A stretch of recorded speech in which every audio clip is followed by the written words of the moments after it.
और याद रखा करें जब दुरूद पाक पढ़ने की बारी आए तो मुंबई से पढ़ा करें और अल्लाह का शुक्र अदा किया करें। उसने हमसे कोई इम्तिहान नहीं मांगा। हमें कह रहा है मेरे घर में पंखों के नीचे ठंडी ठंडी टैलों के ऊपर बैठ के पढ़ो, बाकी तो हजरत बिलाल हबशी ने कोयलों पे लेट के पढ़ा है।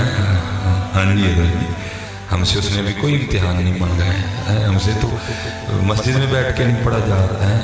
इसीलिए तो फिर मैं कहता हूँ फिर इकबाल ने सच कहा था। इकबाल कहता है ना वो इश्क में रही गर्मियाँ, ना वो हुस्न में रही शोखियाँ, ना वो इश्क में रही गर्मियाँ, ना वो हुस्न में रही शोखियाँ, ना वो गज़नवी में तड़प रही, ना वो खुम है जुल्फ़े रियाज़ में।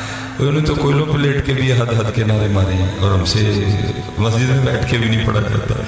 इसलिए मेरे सियालकोट में मेरे बुजुर्ग हैं, बड़ी शफ़क़त फरमाते हैं। एक बड़ा दर्द बड़ा जुमला फरमाया करते हैं।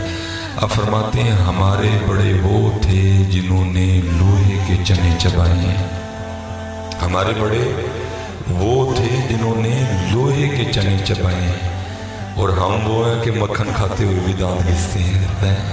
अब तो मक्खन है यार, ना को अबू जाल है, ना को अबू लहब है, ना को उतबा है, ना को शैबा है, ना को वलीद बिन मुगीरा है, ना को फिरौन है, ना को नमरूद है, ना को हमान है, ना को कारून है, ना को शद्दाद है। और अब तो उनका नाम लो यार, लोग तुम पे फूल फेंकेंगे।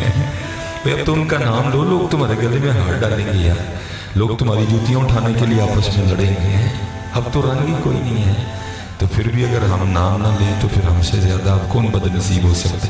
इसलिए जब कभी भी अल्लाह मौका दे, तौफीक दे अल्लाह, तो दीवाने हो जाया करें।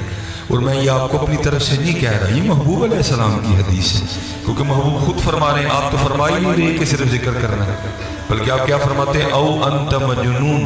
सिर्फ जिक्र नहीं करना बल्कि जिक्र इस अंदाज से करना है कि देखने वाला समझे कि ये दीवाना हो गया है।